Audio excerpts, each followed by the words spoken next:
বুদ্ধিজীবী এবং সাবেক জ্বালানি উপদেষ্টা জনাব মাহমুদুর রহমানের আজকের এই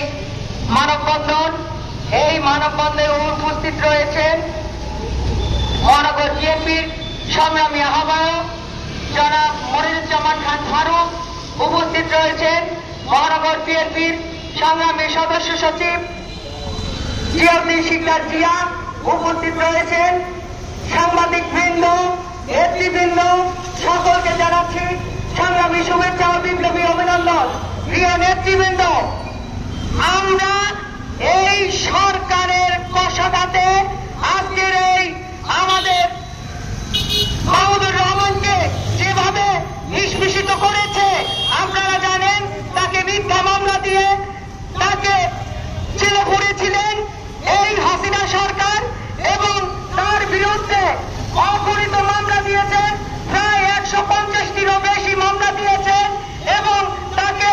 মিথ্যা অপবাদে জেলে ঢুকিয়েছেন এবং তিনি দীর্ঘদিন যাবৎ প্রবাসে নির্বাসিত হয়ে রয়েছে। তাই বলতে চাই, এই সরকার হাসিনা সরকারের যে দোসররা রয়েছে তারা এখনো